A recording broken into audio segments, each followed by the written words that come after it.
একটু মুক্ত পরিবেশে বলা করবো আমরা আমাদের জন্য, বাংলাদেশের মানুষের জন্য, যে আমরা একটা মুক্ত পরিবেশে, গণতান্ত্রিক পরিবেশে একটা নির্বাচন পার করে একটা নতুন সময় এসে বুঝতে পেরেছি।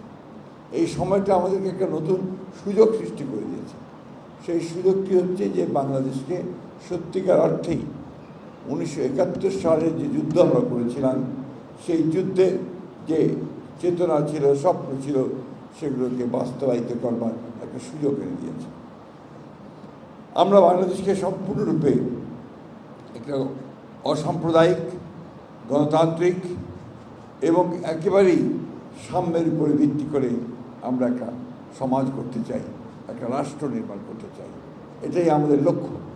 আপনারা নিশ্চয়ই লক্ষ্য করেছেন যে আমাদের বর্তমান প্রধানমন্ত্রী, যিনি আমাদের দলের চেয়ারম্যানও বটে, তিনি ইতিমধ্যেই এই কথাগুলো খুব পরিষ্কার করে বলেছেন যে তার জীবনের একমাত্র লক্ষ্য হচ্ছে বাংলাদেশের সাধারণ মানুষের কল্যাণ করা, তাদের অবস্থার পরিবর্তন ঘটানো, একটা পরিবর্তন আনা।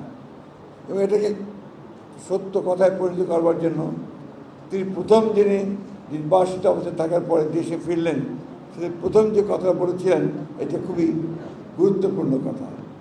তিনি বলেছেন, আই হ্যাভ এ প্ল্যান, আমার একটা পরিকল্পনা আছে।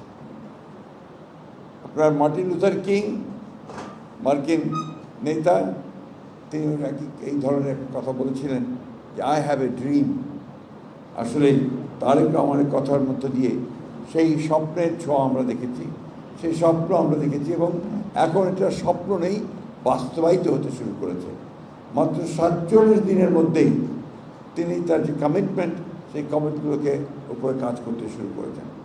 কৃষকদের জন্য 10,000 টাকা কৃষি ঋণ সুদ মৌকুফ করে দিয়েছেন, সুদসহ, এবং ফ্যামিলি কার্ড ইন্ট্রোডিউস করেছেন, যেটা আমাদের মায়েদেরকে, মেয়েদেরকে আরও বেশি ক্ষমতায়ন করবে, শক্তিশালী করবে। কৃষক কার্ড দেওয়া হবে, যে কৃষকদের তারা যেন সহজ মূল্যে কৃষি উপকরণ পায় এবং একই সঙ্গে তাদের পণ্যের ন্যায্য মূল্য পায়।